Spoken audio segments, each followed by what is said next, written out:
The Tinderbox. Hello, this is Natasha, and I'm dropping by to tell you a really exciting story about a brave soldier and a magic tinderbox.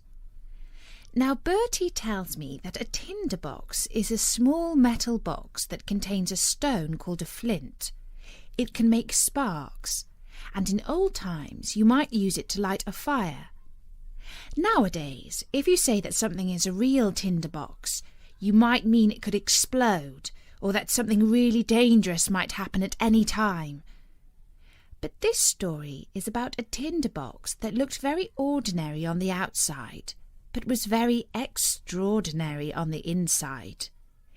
It was written by Christian Andersen. A soldier came marching along the high road. Left, right, left, right. He had his knapsack on his back and a sword by his side, for he had been to the wars and was now returning home. An old witch met him on the road. She was very ugly to look at. Her bottom lip hung down to her breast. "Good evening, soldier," she said. "What a fine sword and knapsack you have. You are the very picture of a fine soldier. You ought to have as much money as you can carry." "Thank you, old witch," said the soldier. "Do you see that great tree there?" said the witch, pointing to a tree beside them. "It is hollow within. You must climb up to the top, and then you will see a hole through which you can let yourself down into the tree. I will tie a rope round your waist so that I may be able to pull you up again when you call." "What shall I do down there?" asked the soldier. "Get money," answered the witch. "Listen.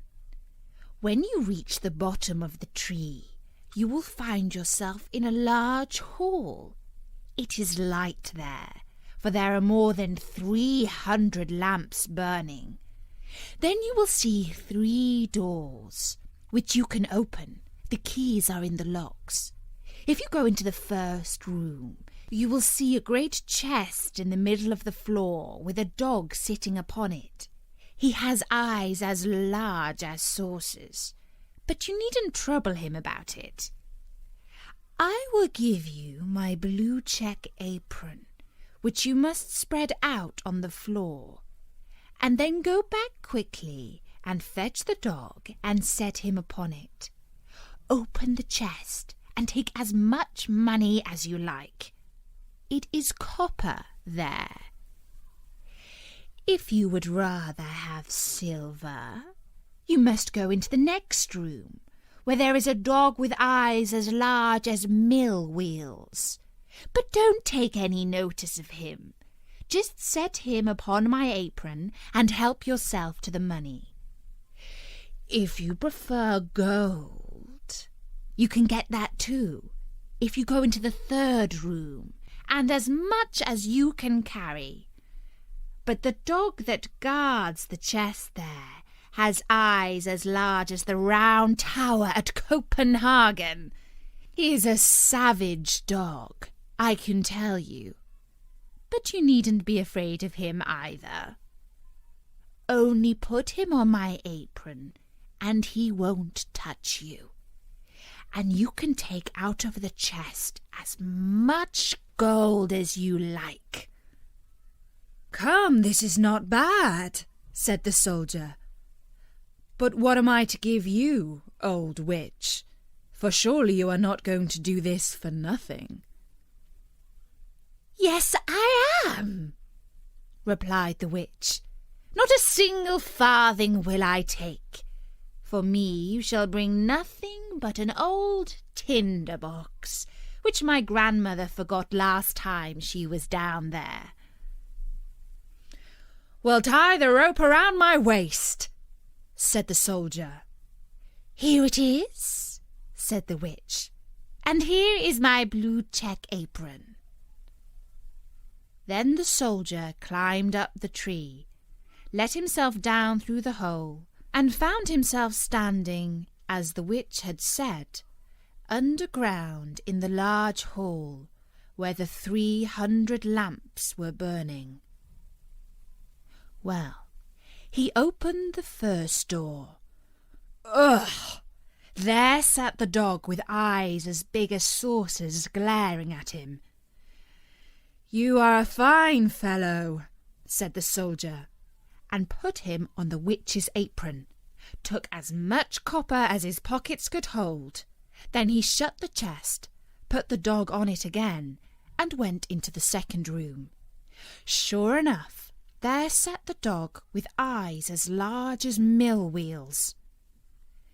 "You had better not look at me so hard," said the soldier. "Your eyes will come out of their sockets." And then he set the dog on the apron. When he saw all the silver in the chest, he threw away the copper he had taken, and filled his pockets and knapsack with nothing but silver. Then he went into the third room. Horrors! The dog there had 2 eyes, each as large as the round tower at Copenhagen, spinning round in his head like wheels. "Good evening," said the soldier, and saluted, for he had never seen a dog like this before. But when he examined him more closely, he thought to himself, "Now then, I've had enough of this," and put him down on the floor and opened the chest. Heavens! What a heap of gold there was! With all that he could buy up the whole town, and all the sugar pigs and the tin soldiers, whips and rocking horses in the whole world. Now he threw away all the silver which he had in his pockets and knapsack, and filled them with gold instead. Yes, all his pockets, his knapsack, cap and boots even, so that he could hardly walk. Now he was rich indeed. He put the dog back on the chest, shut the door, and then called up through the tree, "Now pull me up again, old witch." "Have you got the Tinderbox also?" asked the witch. "Botheration," said the soldier. "I'd clean forgotten it." And then he went back and fetched it. The witch pulled him up, and there he stood again on the high road, with pockets, knapsack, cap and boots filled with gold. "What do you want to do with a Tinderbox?" asked the soldier. "That doesn't matter to you," replied the witch. "You have got your money. Give me my Tinderbox." "We'll see," said the soldier. "Tell me at once what you want to do with it, or I will draw my sword and cut off your head."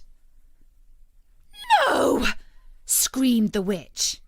But the soldier, without hesitation, immediately cut off her head. That was the end of her. He tied up all his gold in her apron, slung it like a bundle over his shoulder, put the Tinderbox in his pocket, and set out towards the town. It was a splendid town. He turned into the finest inn, ordered the best chamber and his favourite dinner, for now that he had so much money, he was really rich. It certainly occurred to the servant who had to clean his boots that they were astonishingly old boots for such a rich lord. But that was because he had not yet bought new ones. The next day he appeared in respectable boots and fine clothes. Now, instead of a common soldier, he had become a noble lord, and the people told him all about the grand doings of the town and the king, and what a beautiful princess his daughter was. "How can one get to see her?" asked the soldier. "She is never to be seen at all," they told him. "She lives in a great copper castle, surrounded by many walls and towers. No one except the king may go in or out, for it is prophesied that she will marry a common soldier, and the king cannot submit to that." "I should very much like to see her," thought the soldier, but he could not get permission. Now he lived very gaily, went to the theatre, drove in the king's garden, and gave the poor a great deal of money, which was very nice of him. He had experienced in former times how hard it is not to have a farthing in the world. Now he was rich, wore fine clothes, and made many friends, who all said that he was an excellent man, a real nobleman. And the soldier liked that. But as he was always spending money and never made any more, at last the day came when he had nothing left but 2 shillings, and he had to leave the beautiful rooms in which he had been living, and go into a little attic under the roof, and clean his own boots, and mend them with a darning needle. None of his friends came to visit him there, for there were too many stairs to climb. It was a dark evening, and he could not even buy a light. But all at once it flashed across him that there was a little end of tinder in the Tinderbox, which he had taken from the hollow tree into which the witch had helped him down. He found the box with the tinder in it, but just as he was kindling a light and had struck a spark out of the Tinderbox, the door burst open, and the dog with eyes as large as saucers, which he had seen down in the tree, stood before him and said, "What does my lord command?" "What's the meaning of this?" exclaimed the soldier. "This is a pretty kind of Tinderbox, if I can get whatever I want like this." "Get me money," he cried to the dog, and hey presto, he was off and back again, holding a great purse full of money in his mouth. Now the soldier knew what a wonderful Tinderbox this was. If he rubbed once, the dog that sat on the chest of copper appeared. If he rubbed twice, there came the dog that watched over the silver chest. And if he rubbed 3 times, the one that guarded the gold appeared. Now the soldier went down again into his beautiful rooms and appeared once more in splendid clothes. All his friends immediately recognized him again and paid him great court. One day he thought to himself, "It is very strange that no one can get to see the princess. They all say she is very pretty. But what's the use of that if she has to sit forever in a great copper castle with all the towers? Can I not manage to see her somehow? Where is my Tinderbox?" And so he struck a spark, and presto! There came the dog with eyes as large as saucers. "It is the middle of the night, I know," said the soldier, "but I should very much like to see the princess for a moment." The dog was already outside the door, and before the soldier could look round, in he came with the princess. She was lying asleep on the dog's back, and was so beautiful that anyone could see she was a real princess. The soldier really could not refrain from kissing her. He was such a thorough soldier. Then the dog ran back with the princess. But when it was morning, and the king and queen were drinking tea, the princess said that the night before she had had such a strange dream about a dog and a soldier. She had ridden on the dog's back, and the soldier had kissed her.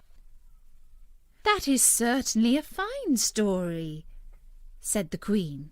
But the next night one of the ladies in waiting was to watch at the princess's bed, to see if it was only a dream, or if it had actually happened.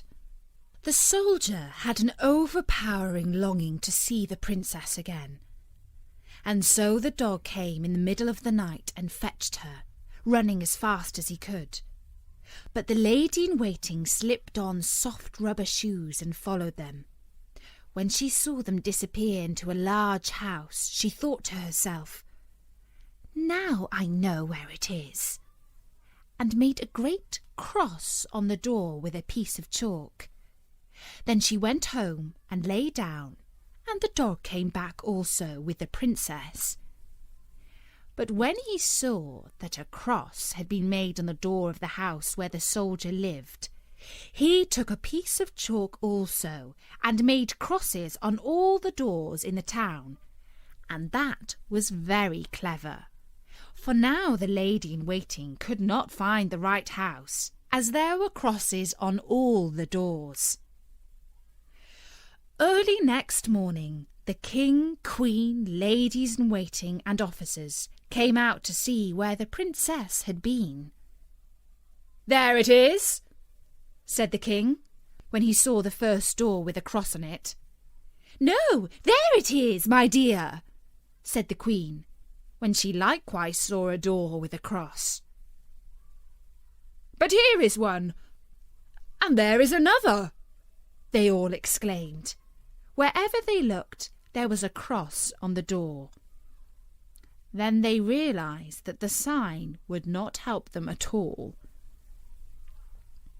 But the queen, who was an extremely clever woman, who could do a great deal more than just drive in a coach, she took her great golden scissors, cut up a piece of silk, and made a pretty little bag of it. This she filled with grains of porridge oats and tied it round the princess's neck. This done, she cut a little hole in the bag so that the grains would strew the whole road wherever the princess went. In the night the dog came back again, took the princess on his back, and ran away with her to the soldier, who was very much in love with her, and would have liked to have been a prince so that he might have had her for his wife. The dog did not notice how the grains were strewn right from the castle to the soldier's window, where he ran up the wall with the princess. In the morning, the king and queen saw plainly where their daughter had been, and they took the soldier and put him in prison. There he sat. Oh, how dark and dull it was there. And they told him, "Tomorrow you are to be hanged." Hearing that did not exactly cheer him, and he had left his tinderbox in the inn. Next morning he could see through the iron grating in front of his little window how the people were hurrying out of the town to see him hanged. He heard the drums and saw the soldiers marching. All the people were running to and fro. Just below his window was a shoemaker's apprentice, with leather apron and shoes. He was skipping along so merrily that one of his shoes flew off and fell against the wall, just where the soldier was sitting, peeping through the iron grating. "Oh, shoemaker's boy, you needn't be in such a hurry," said the soldier to him. "There's nothing going on till I arrive. But if you will run back to the house where I lived and fetched me my tinderbox, I will give you 4 shillings. But you must put your best foot forward." The shoemaker's boy was very willing to earn 4 shillings, and fetched the tinderbox, gave it to the soldier, and yes, now you shall hear. Outside the town a great scaffold had been erected, and all round were standing the soldiers and hundreds of thousands of people. The king and queen were sitting on a magnificent throne opposite the judges and the whole council. The soldier was already standing on top of the ladder, but when they wanted to put the rope round his neck, he said that the fulfilment of one innocent request was always granted to a poor criminal before he underwent his punishment. He would so much like to smoke a small pipe of tobacco. It would be his last pipe in this world.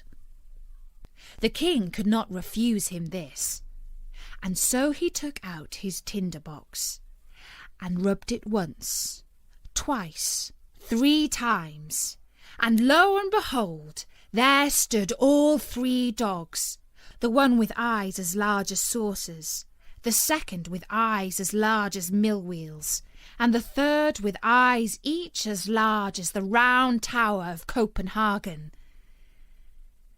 "Help me now, so that I may not be hanged," cried the soldier. And thereupon the dogs fell upon the judges and the whole council, seized some by the legs, others by the nose, and threw them so high into the air that they fell and were smashed into pieces.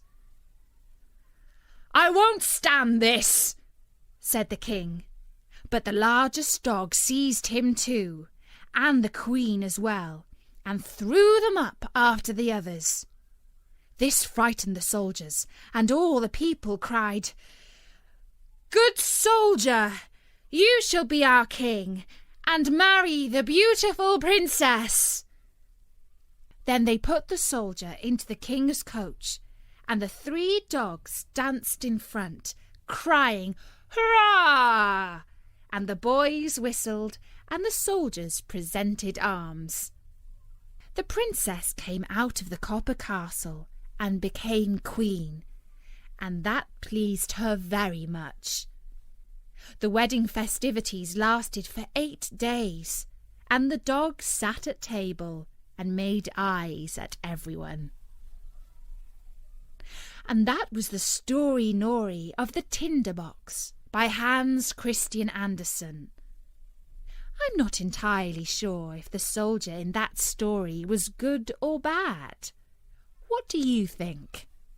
And don't forget, there are loads more stories at storynori.com, so drop by. Until next time, from me, Natasha, bye-bye!